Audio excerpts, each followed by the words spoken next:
The Art Beat, a weekly program putting you in touch with artists and arts events from the J.T. and Margaret Talkington College of Visual and Performing Arts at Texas Tech University. Hello and welcome to this week's edition of The Art Beat on 105.7 FM, KLZK. This is coming to you from the Talkington College of Visual and Performing Arts at Texas Tech University, and I'm your host, Peter Martins. Happy as always to be with you here at the end of our summer. We're about to head back into a new school year with all of its artistic activities focused in the college at Texas Tech. But as we've been doing over the summer, we're able one more time to take kind of a peek behind the curtain, if you will, a peek behind the scenes to see some of the programs and the people that support the arts activities that we talk about the rest of the year in the college. So I'll say we saved the best for last year. I'm here today with Geneva Aragon-Allen, who is the Director of Grants and Innovation in the College of Visual and Performing Arts at Texas Tech. So hello, Geneva. Hey, Peter. Thank you so much for having me. I'm thrilled to be here and talk to you a little bit about what I do. All right. Well, glad you're here. And one question I'll start off with is you've been with the college for a few years, but not forever, and you came from outside the college. How does one find oneself or maybe, look to have a position of this type in an arts setting like the Talkington College at Texas Tech? Well, luckily I didn't have to audition for anything, so I was grateful for that. But basically, you take all my career skill sets from anything from economic development, finance, and technology, and you take that all together and you squish it all up, and basically I ended up coming to Talkington because of my writing skills, whether it was RFP, RFD, BRD, all those lovely things, and answering all these different types of responses, and that's my major focus is grants. So that's where I came about. I also was lucky enough to be in like the Cats production when I was much younger, but that doesn't add to any of my skill sets as the Director of Grants and Innovation. But what it does do is it allows me to see something that is happening on the background with the faculty and understanding what they're putting in place, especially when they're adding it to the community, and I'm very fortunate.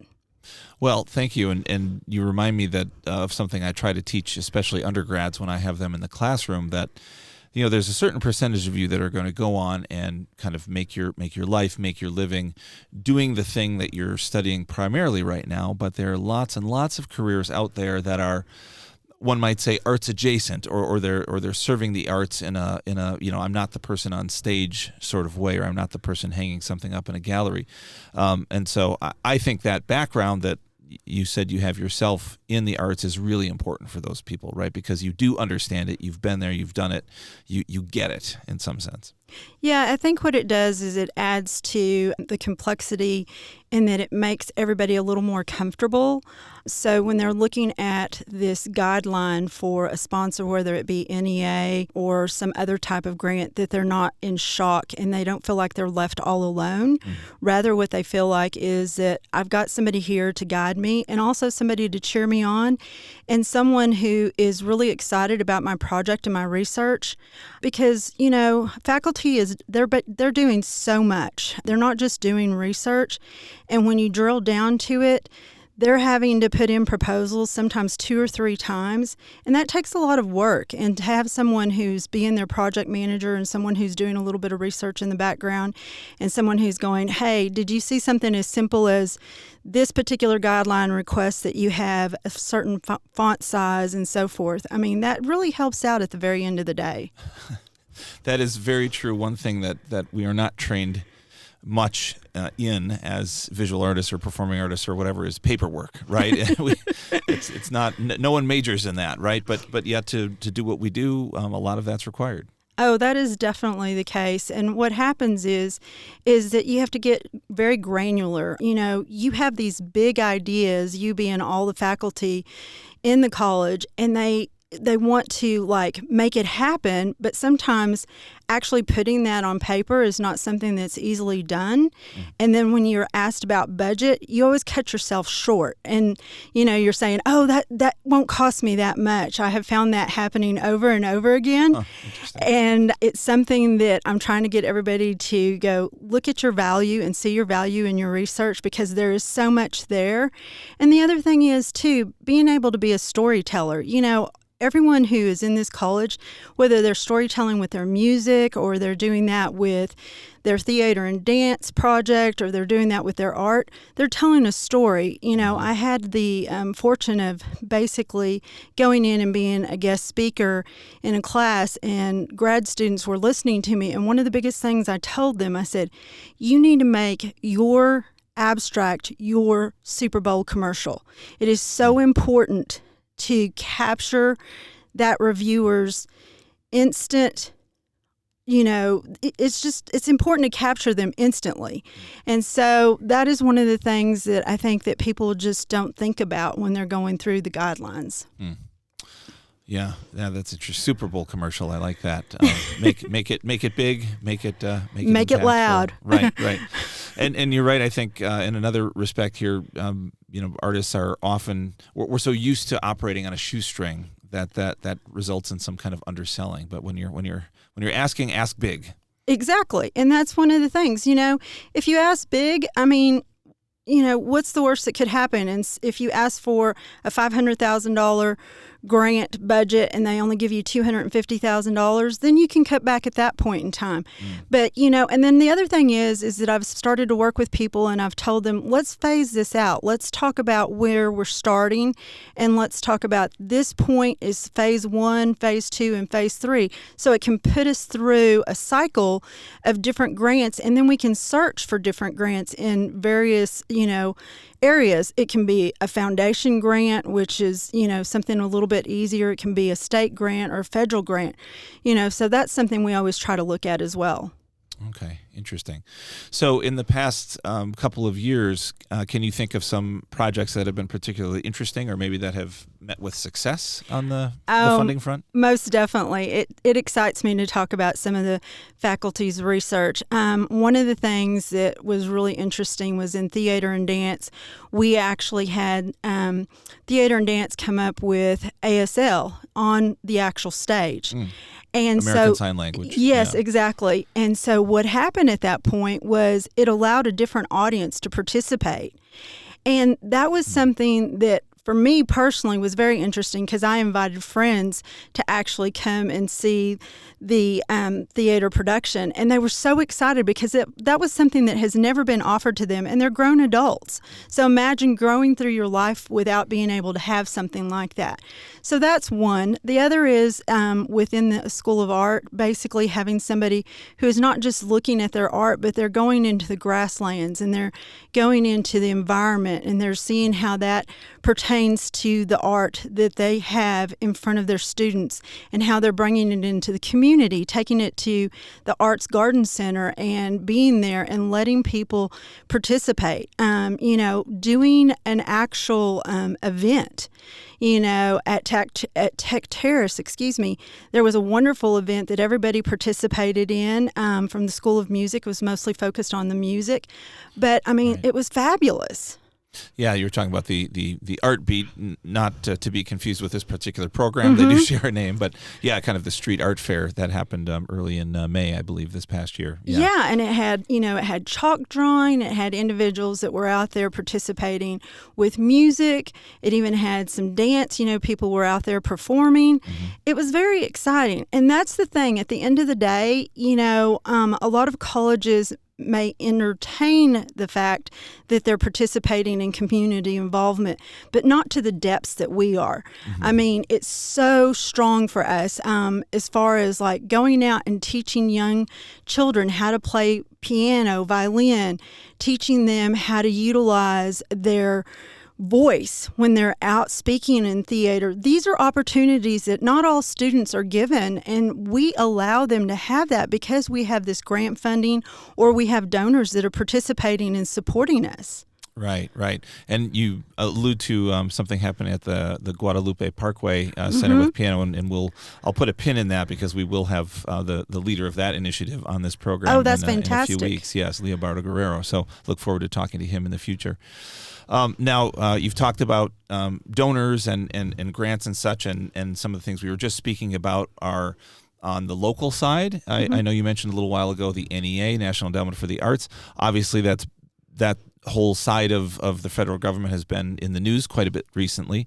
What is the status if I'm, kind of a young up-and-coming artist, I'm a faculty member, I know I'm expected to at least pursue this sort of grant funding and ideally the big stuff right at the federal level. Should I be discouraged at this point, or should I just give up and become a banker, or where are we at in that landscape? Well, absolutely not. You shouldn't be discouraged because, what's happening is they're changing the pathways and how they're doing the actual grants themselves, what they're requiring. But this is something that happens all the time. And one of the things that I keep telling faculty is that there are times when you put in a grant application that you're not necessarily going to get approved. So if you take the mentality of, I'm just going through the process of it all, because the more you do it, the more you're going to learn. And the other thing is that the individuals who are out there, they're in such support of the art. The sponsors from the NEA, they want us to be putting in applications. And a matter of fact, this past week, they actually opened up 4 grants. So it's not like it's disappearing. It's a matter of it's slowing down a little bit, but what that allows you is more time to concentrate on what you want to put into your grant and what you want to showcase and highlight. And it also allows you something even more important that I think is the collaboration with other colleges, because we're really trying to do that. Just most recently, I've had a lot of people contact me. I have something written on our website about limited submissions. I've had people contact me from agriculture, from School of Education.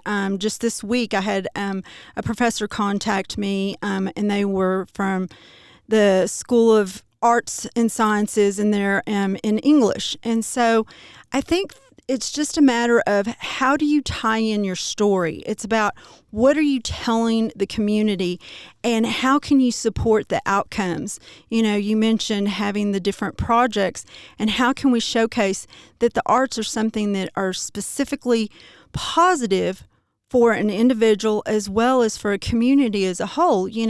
One of the things that keeps going on in articles is about, art and using it as a prescription now. I mean, people are doing art for, they're doing art and music and theater, and they're being told, hey, for your wellness, you need to go and you need to see a play, or you need to start painting, or you need to take up music. You don't need to sit there and pop open that bottle. So, I mean, no one else in the different colleges can really say something like that. Yeah, that's fascinating, and something that you and I have been working on recently. We can go down that road for a moment, is trying to bring some of this arts therapy sort of activity explicitly to Texas Tech in the form of curriculum and explicit collaborations with the Health Sciences Center. So we'll touch wood on all of those initiatives that are going on, and certainly are thrilled that we have as many kind of partners, willing partners that we do across the different institutions, healthcare institutions, and the Health Sciences Center and other departments at Texas Tech as well. So that's a large ask, right? It's a large funding initiative, but it would really launch something, as you're saying, in this kind of burgeoning arts and health area at the university.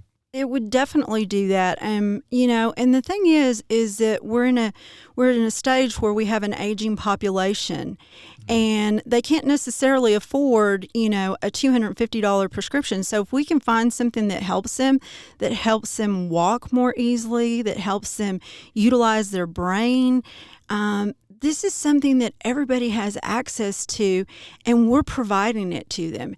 And, just having that funding to expand from, just teaching and instructing to actually utilizing the arts every day. I mean, that's a fabulous gift. I mean, it's almost like magic.